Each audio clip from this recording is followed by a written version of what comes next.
Nuestra segunda ponencia del día es el doctor Manuel Espinosa, médico neumólogo en Ciudad Juárez, Chihuahua, certificado por el Consejo Nacional de Neumología e investigador clínico en enfermedades respiratorias. Un aplauso al doctor Manuel Espinosa.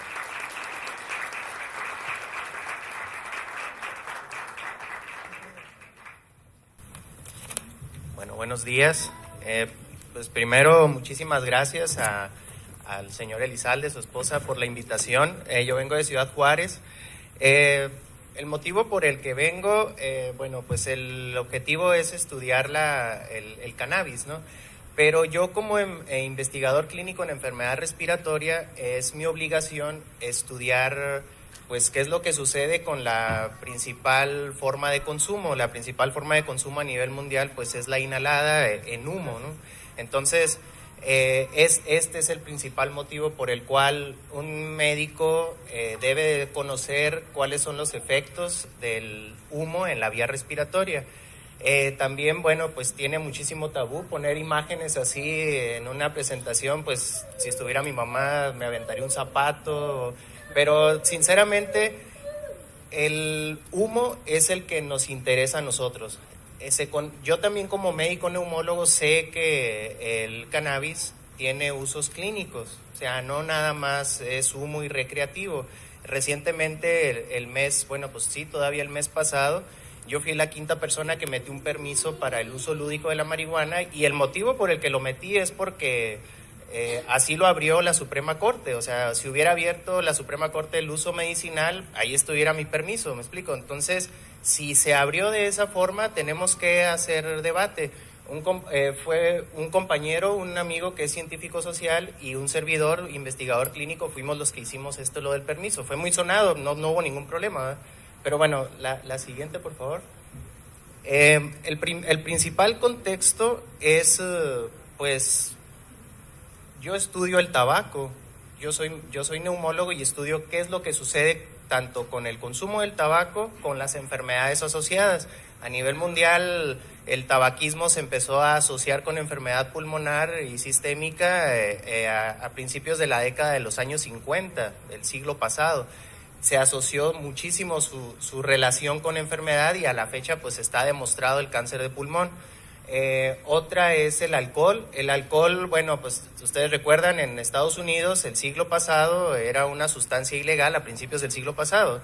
Entonces, no hubo debates para que se hiciera legal, o sea, simplemente se hizo legal y ya. Entonces, las muertes que provoca el tabaco y las muertes que provoca el alcohol son muchísimas. O sea, las enfermedades agudas del alcoholismo incluso generan un tipo de psicosis, sangrados de tubo digestivo, cirrosis, infartos, etcétera. El tabaquismo no se diga. El tabaquismo, fíjense, el tabaquismo es tan importante en enfermedad respiratoria que es una causa principal de enfermedad pulmonar obstructiva crónica.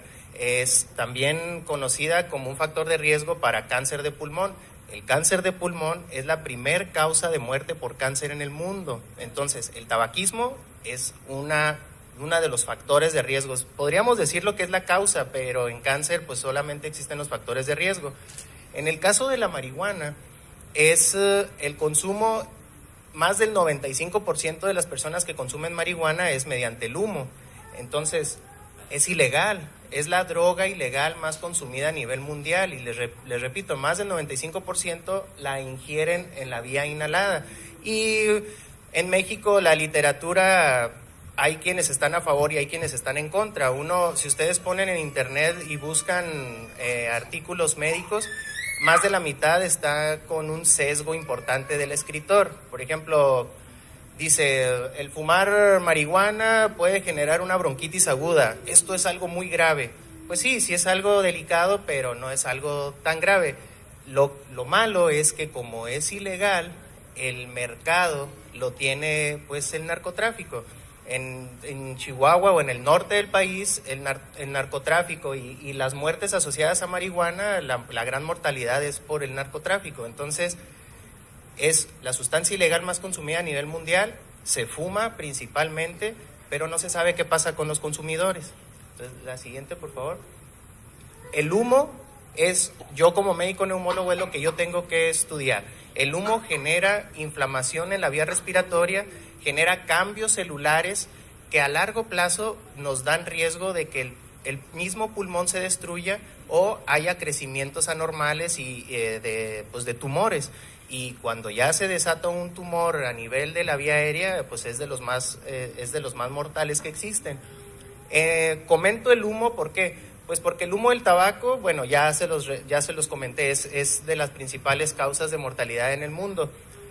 En México y en América, el humo de leña ya está estudiado también. El humo de leña ya se sabe que genera enfermedad respiratoria y también genera EPOC. La EPOC, enfermedad pulmonar obstructiva crónica, en México las principales causas son humo de tabaco, humo de leña. En el caso de la marihuana, pues es humo. O sea, no podemos decir que no genera enfermedad. Sí genera enfermedad, pero todo va relacionado con la intensidad también. Esto es lo que también no se vale, el humo, el contacto de los niños o de las parejas, de los fumadores, también genera enfermedad. Por ejemplo, en el caso de los niños que tienen contacto con el humo, no es que les vaya a dar EPOC, no, lo que sucede es que los puede volver asmáticos y a largo plazo puede desencadenar cáncer.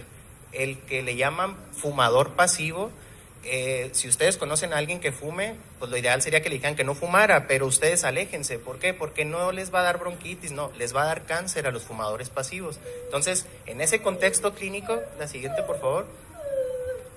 El contexto clínico que yo no quiero promover que la gente fume. Yo quiero promover que esta sustancia sea estudiada para discernir si es útil o no. En el caso de lo medicinal, también tiene algo que ver en la enfermedad respiratoria el uso del cannabis, pero más del 95% de las personas consumidoras es por medio del humo, y el humo es el asesino silencioso. Entonces, biomasa es el humo de leña o humo de combustión. La contaminación también puede producir enfermedad respiratoria. El cigarro, la forma de compartir con la marihuana, pues es el humo, una de las cosas que lo comparte. Pero la combustión, cuando uno prende un cigarro, tabaco, marihuana, cuando la persona fuma, el cigarro alcanza temperaturas de hasta 400 grados. Y estas temperaturas liberan las sustancias tóxicas que ya comentaba el doctor. Estas sustancias tóxicas, al ingresar a la vía aérea, sí traen la sustancia activa, en el caso del tabaco, pues la nicotina, pero trae cerca de 2,000 sustancias químicas, que más de 500 son cancerígenas. El humo de la marihuana, bueno, pues no se ha estudiado así abiertamente, pues porque es ilegal, ¿no? Eso es una de las principales. Ahora, otra cosa, como es ilegal, los pacientes se acercan con uno y, bueno, en el caso personal, nos podrían decir que fuman, pero mucha gente no lo dice, ¿no? Por el tabú, por el miedo, por muchas cosas. Ahora, lo que tiene también mucho que ver es el tiempo de exposición. No es lo mismo una persona que fuma un cigarro diario de tabaco por 50 años al que fuma 30 cigarros diarios por 50 años. O sea, la intensidad es muy importante, pero el tiempo de exposición, a mayor tiempo, mayor posibilidad de enfermedad. Cáncer es el principal. La enfermedad pulmonar que provoca el humo es EPOC, cáncer, y enfermedades asociadas, entre otras, ¿verdad? Pero es infartos, fibrosis pulmonar, etcétera. Y en el contexto clínico de neumología, a mí me interesa estudiar a los enfermos adictos a la marihuana que consumen humo. La siguiente, por favor. Miren, el humo, ¿cómo va a provocar enfermedad? En el humo de leña ya existe un índice. Las abuelitas que cocinaban con humo de leña en la sierra, 12 horas al día, aventando las tortillas, así lo comenta en su discurso, no, doctor, aviento las tortillas desde las 7 de la mañana y hasta las 7 de la noche, 12 horas diarias. Ya se sabe que si nosotros multiplicamos el número de horas de exposición por el número de años, aquí tenemos un ejemplo, 12 horas diarias por 40 años nos da un índice de exposición a humo de leña. Este índice de exposición me predice si va a haber enfermedad pulmonar. Arriba de 200, en el caso de la exposición a humo de leña, hay enfermedad pulmonar. En el caso del tabaquismo, multiplicamos el número de cigarros por día. Al paciente le preguntamos, ¿cuántos cigarros fuma en promedio? A veces fuman más, a veces menos, pero en promedio sí tienen un número. Y lo multiplicamos por el número de años que llevan fumando. Aquí tenemos, y lo dividimos entre 20, que es el número de cigarros que trae una cajetilla. Bueno, ahorita ya se modificó, ¿verdad? Pero hay quienes traen 30 y traen 14. Pero en 20, si nosotros aquí tenemos un ejemplo, si multiplicamos el número de cigarros por el número de años y lo dividimos entre 20, es este índice tabáquico.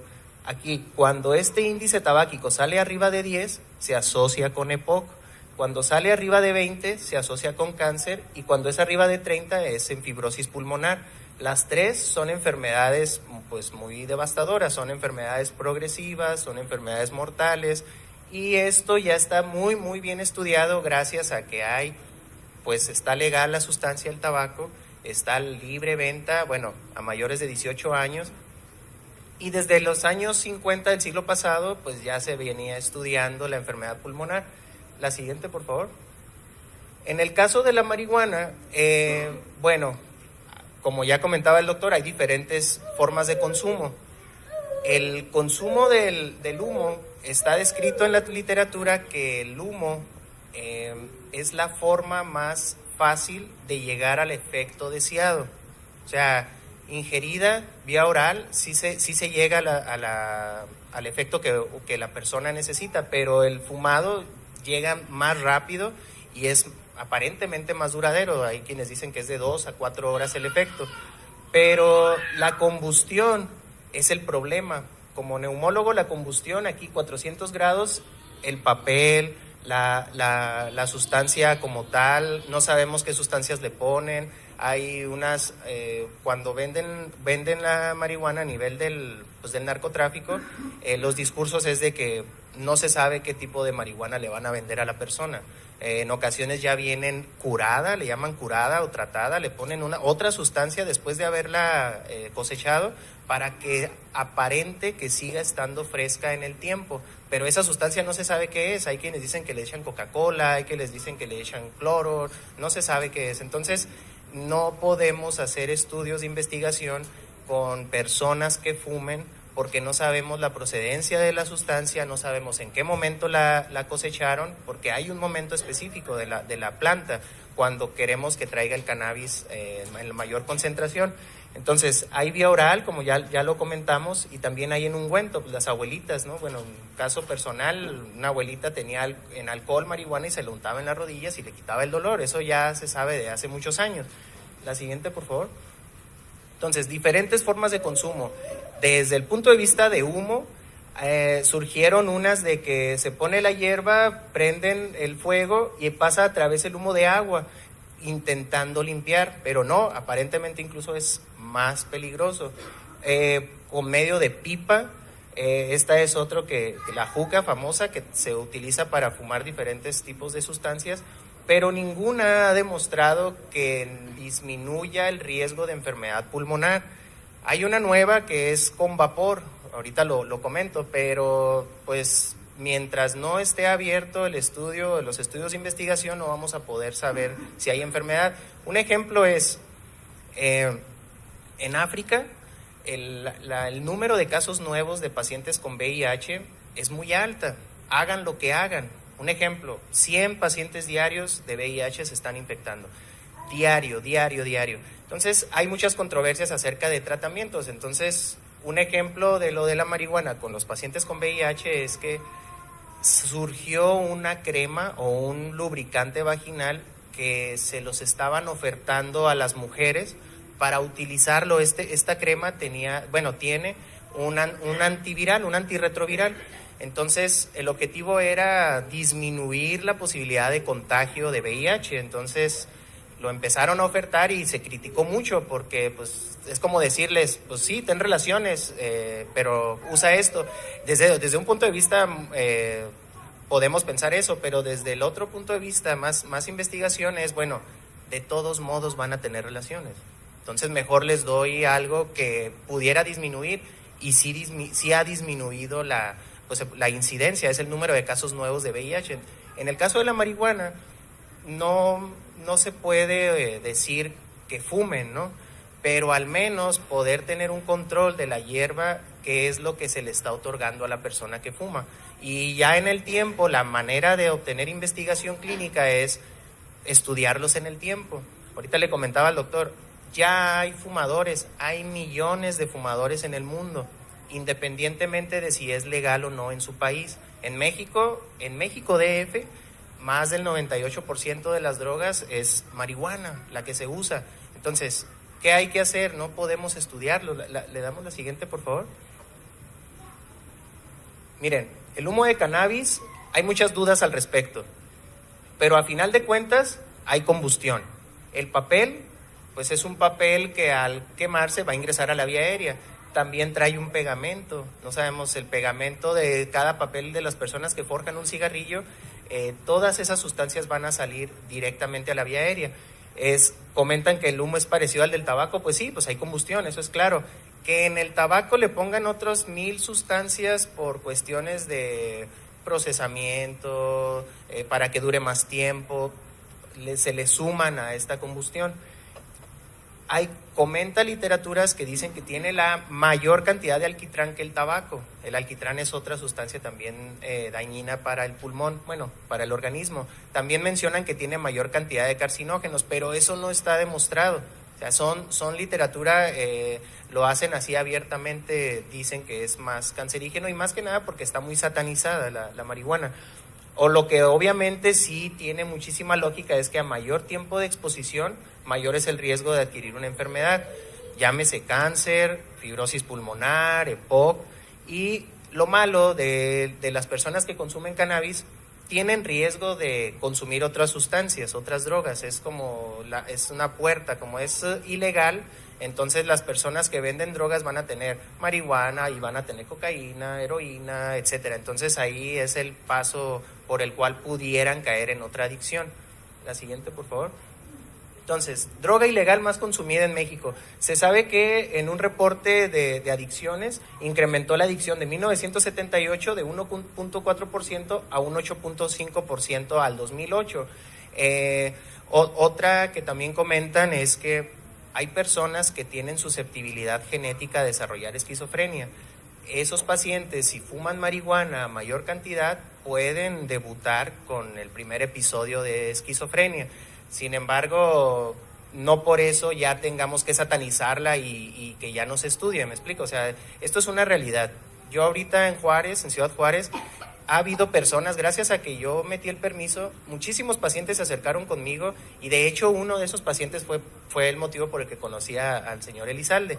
Estas personas se abrieron conmigo y me dijeron que consumían marihuana. Hay quienes llegan, me dicen que lo han fumado y pues obviamente estamos haciendo su récord pues para ver qué enfermedades tienen, pero me he topado también con personas asmáticas que consumen vapor de marihuana y no necesitan broncodilatadores. Entonces ahí es donde dice uno, bueno, yo como investigador clínico me quedo con las manos prácticamente atadas porque pues ¿qué les responde uno? O sea, no les puedo decir, no, está muy mal. O sea, sí les digo, no está bien fumar. Yo, médico neumólogo, no puedo decirles a ustedes, si quieren fumar, fúmenla, no pasa nada. No, el humo es malo. El humo ingresa a la vía aérea y eso es malo. Las formas de consumo son diferentes. La siguiente, por favor. En la Ciudad de México, pues el uso de la marihuana tiene el nivel más alto de consumo, 61%, pero de este 61%, el 98% la fuman. La edad de inicio es a los 11 años y de los 15 a los 19 años es donde se observa el mayor consumo. Aquí se puso esto. La mayor mortalidad de la marihuana en la actualidad en México es asociada al narcotráfico. Y esto es porque no sabemos cuántos millones de dólares está en ese tráfico de la marihuana, pero lo malo es que no podemos conocer qué sustancias tiene la hierba que fuman. La siguiente, por favor. La utilidad terapéutica en cáncer. Bueno, en el caso, ahorita explicaba el doctor de estos dos fármacos, pero en cáncer, en la Ciudad de México, yo estoy en el Instituto Nacional de Enfermedades Respiratorias y en este lugar vemos el cáncer pulmonar. El cáncer pulmonar, su tratamiento, pues es muy agresivo, los pacientes pues terminan prácticamente disminuye el apetito, están deprimidos, etcétera. Entonces, en México, este fármaco ya está autorizado en México. Bueno, desde el 2012 teníamos acceso a este fármaco y el objetivo era aumentar el hambre, era el apetito, pues, mejorar el estado de ánimo, y hay reporte de casos en los que comentan que se ha frenado la enfermedad. Eso no lo puedo yo apoyar porque no hay evidencia científica contundente, pero desde el punto de vista clínico, un paciente con cáncer que llega vomitando, que llega con pérdida de peso, está en quimioterapia, se le inician estos fármacos, mejoran el apetito. A mí como médico neumólogo, que me llega un paciente con cáncer de pulmón controlado y con un buen estado de ánimo, independientemente de la sobrevida que tenga, a mí me favorece más. ¿Por qué? Porque así estas personas pueden comer aún más, se pueden nutrir, y la sobrevida aparentemente mejora por el cáncer, pero mejora por la quimioterapia, y con estos fármacos al lado, bueno, pues se mantienen con menos náuseas, muchísimo menos vómito. Entonces, lamentablemente son sustancias sintéticas que estas se han asociado más con eventos adversos. Uno de los eventos adversos de la marihuana pues son las crisis de pánico, las crisis de ansiedad, y con estos fármacos sí se vieron más, se vio el incremento de las crisis de pánico en pacientes con cáncer. La siguiente, por favor. Entonces, miren, el humo provoca disminución de la función pulmonar. Este es el caso, por ejemplo, la línea en medio es cualquier persona que nunca ha fumado. A partir de los 30 años comienza a disminuir la función pulmonar en todos nosotros. Se pierde de 30 a 40 mililitros por año. Si el paciente fuma, un fumador que sea susceptible a desarrollar enfermedad pulmonar, esto es función pulmonar, va a bajar la función pulmonar. Si deja de fumar, sigue bajando, pero se frena un poco más, y hay quienes de plano no fuman nada y aún así va a ir bajando. En el caso de la marihuana, pues a corto plazo, aparentemente a corto plazo, serían menos de 6 meses, abre el bronquio, aparentemente, pero en los últimos estudios que se han hecho, esa broncodilatación no es significativa, o sea, mejoran un poco, pero empieza a disminuir todas las sustancias de la combustión. Aparentemente mejora la fracción exhalada. Nosotros, cuando hacemos una prueba para medir el tamaño del pulmón, ponemos a soplar a los pacientes, se llama espirometría, y en personas asmáticas aparentemente mejora de 150 a 250 mililitros. Abre el bronquio e ingresa mayor cantidad de aire. La broncodilatación no es sostenida, pero los estudios no han sido, pues sí, tienen variables que no podemos controlar, pero no hay estudios que confirmen que el uso de la marihuana inhalada disminuya o mejore la broncoconstricción de manera crónica. Al contrario, se han estudiado y se sabe que desarrollan enfermedad, pero caemos en lo mismo. Existen muy pocos estudios, en México prácticamente son muy pocos, y a nivel mundial sí los hay, pero son estos que tienen menos pacientes, y al tener menos pacientes pues no son tan contundentes sus resultados. La siguiente, por favor. Miren, hay otra forma de consumo que viene muy fuerte en Estados Unidos, y es por medio de los vaporizadores. Los vaporizadores, desde el punto de vista personal, yo los conocí también en pacientes con VIH en el instituto en la Ciudad de México, que llegaban pacientes con VIH, debutaban con enfermedad pulmonar, y ellos eran adictos a la marihuana, entonces iban a seguir fumando. Entonces lo que hacían los médicos era que cambiaran la modalidad. Los vaporizadores, les comentaba al principio que el cigarro, la combustión llega a 400 grados en el cigarrillo. Está descrito que si nosotros ponemos la planta a una temperatura de entre 150 y 200 grados, va a salir un vapor de cannabis, y este vapor sale por menos de la mitad de la combustión. Por lo tanto, se espera que solo sea el compuesto psicoactivo, pero también el cannabidiol. Aquí se pone la hierba, y todo esto que sale puro vapor. Este vapor de agua se inhala, hay pacientes que se los están otorgando, y pues aparentemente no tiene impacto en la función pulmonar, pero reitero, está ingresando algo a la vía respiratoria, no está controlado, no está regulado, por lo mismo no podemos decir que sea seguro. Pero a mí, cuando los pacientes me preguntan, doctor, yo fumo marihuana y la voy a seguir fumando, entonces lo único que yo les puedo decir es, primero, El consejo del médico es el mejor. Lo ideal sería que no fumara, pero si ya lo va a hacer, pues utilízalo con algo que tal vez pueda ser menos dañino mientras está estudiando, porque a la fecha pues no hay estudios con vaporizadores para ingerir. Ahora, ¿por qué? ¿Por qué la inhalada? Porque la forma inhalada es la forma más fácil de llegar al tope de saturación del sistema nervioso, es en la forma inhalada. En la forma ingerida, pues ya conocemos los aceites, etcétera, pero se necesita una mayor cantidad de hierba.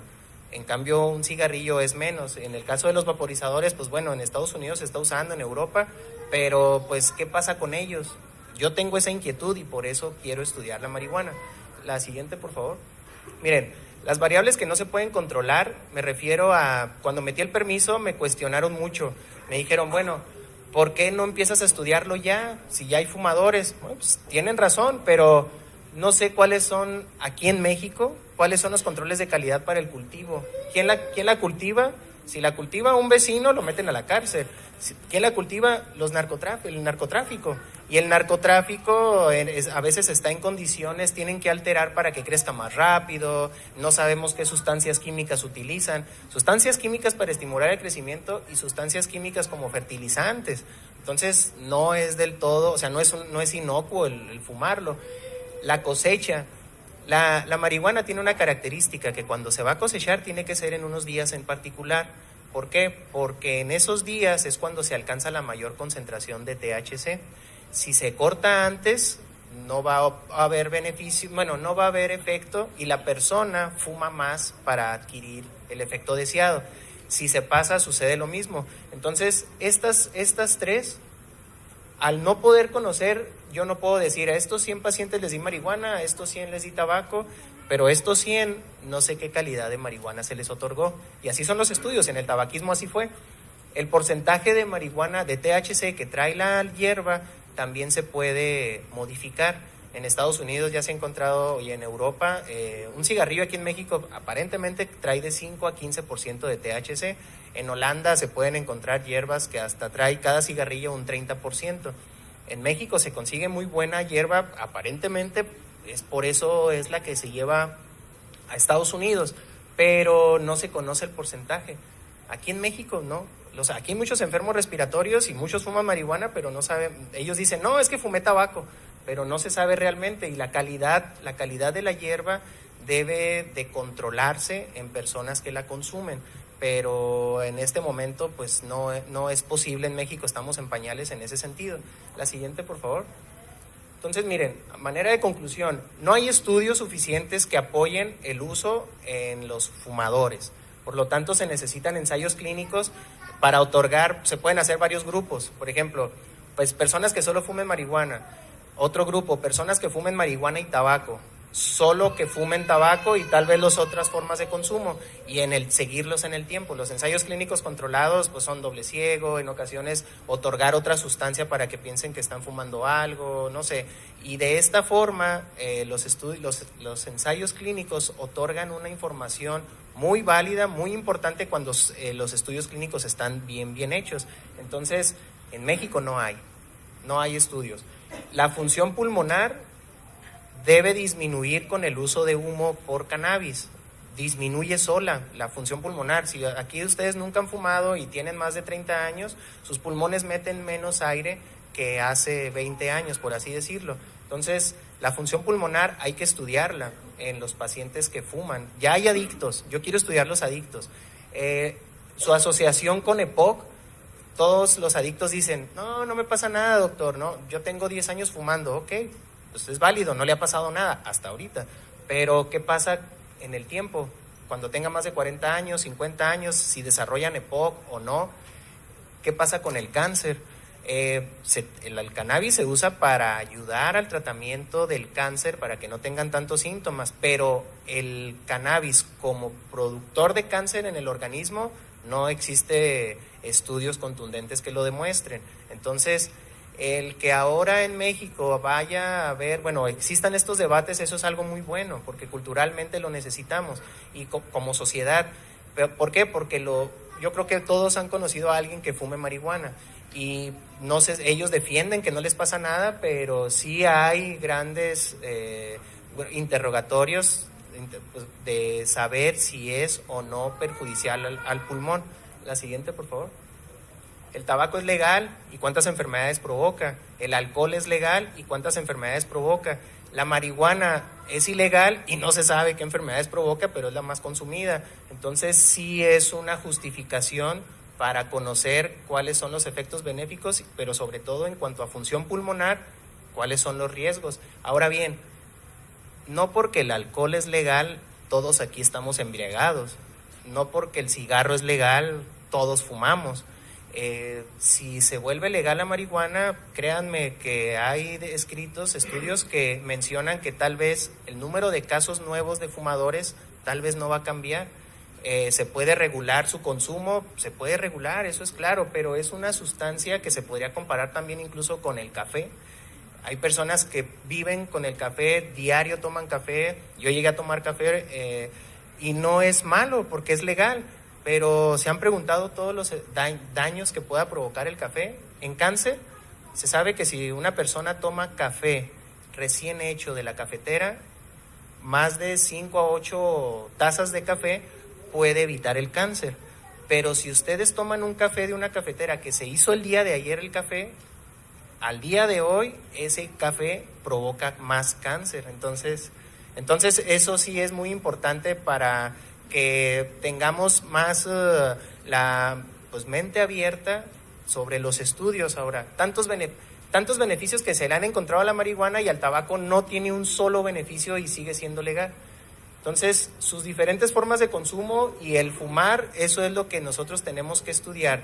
No que sea bueno o malo, simplemente como causante de enfermedad pulmonar. La siguiente. Bueno, la literatura que está en México es muy poca.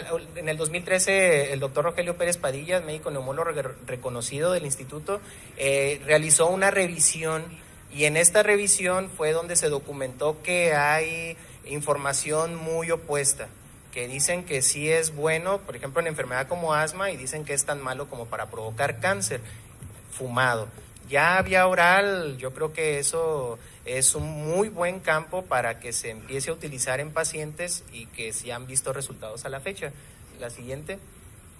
Y eso sería todo. Ahorita en Ciudad Juárez, estamos viendo la posibilidad de que podamos traer el aceite y empezar a usarlo en enfermos con cáncer, empezar a usarlo en enfermos con asma, pero también yo quiero estudiar qué pasa con los adictos, qué pasa con esos fumadores y sobre todo al legalizarse, los adictos puedan tener un tratamiento decente sin que los estén catalogando en un grupo el marihuano. Hay una generación de nuestra época que dicen que los pandilleros de las esquinas son bien violentos, todos son drogadictos, por lo tanto todos son marihuanos. Pero realmente no sé si han conocido a alguien que use marihuana, son las personas muy tranquilas, pero eso no quiere decir que no se vayan a enfermar. Entonces no sé, esto sería todo. Muchísimas gracias. Doctor, tiene unas preguntas. Bueno, prácticamente ahorita una pregunta la acaba de contestar prácticamente. ¿Qué piensa de que anteriormente solo se satanizaba a las personas y eran como los albañiles y los vagos los que consumían esta planta y actualmente se sabe que abogados, empresarios consumen, pero pues prácticamente en la ilegalidad? ¿Qué opina de esto? Pues mire, yo la verdad no está bien catalogar a las personas, ¿no? Eso no está bien. ¿Por qué? Porque pues no catalogamos a los fumadores. Lo malo de lo de la marihuana es de que a todo mundo, a cualquier persona que piensan que ya está en la calle es un marihuano y a lo mejor ni consume nada. O sea, por eso está mal. Entonces, lo que comenta usted, médicos, ingenieros, arquitectos, todos somos humanos y todos tenemos riesgo de caer en una adicción. Todos tenemos, bueno, no todos, decía Gustavo Cerati que todos tienen una adicción. No todos, ¿verdad? Pero lo que hay que dejar muy claro es de que no es una sustancia que provoque en la persona estados de euforia exagerados como lo hacen las anfetaminas, como lo hace la cocaína. No se puede comparar. Entonces, más bien es estudiarlos a ellos. Yo creo que deberíamos de estudiarlos, más bien. De los casos que ha manejado, ¿alguno le ha tocado que consuma algún aceite de cannabis para ayudar al tipo cáncer o algo? ¿Y cómo le ha ido?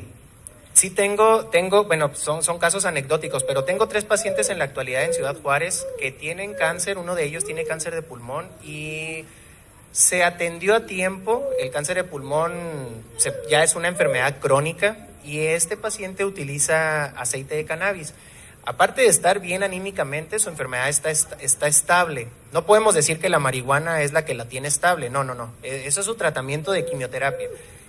Sería interesante ver si en el futuro podríamos encontrar que la marihuana tiene un efecto terapéutico sobre el cáncer, pero el efecto terapéutico en pacientes con cáncer es efectos adversos, disminuir el vómito, mejorar el apetito, mejorar el estado de ánimo. Entonces sí hay casos, pero el caso... Hay una paciente que ya falleció con cáncer de pulmón y ella tenía más de 5 años con cáncer y los 5 años fumando marihuana. Ella fumaba, o sea, no era vaporizador ni nada. Ella investigó y vio que la forma de la fumada era para llegar más rápido a la dosis, por así decirlo. Y ella fumó los 5 años y se la pasaba muy bien, decía ella, ¿no? Pero la enfermedad del cáncer lamentablemente pues progresa y el de pulmón es uno de los más agresivos. Muchas gracias, doctor. No, gracias a ustedes. Vamos a...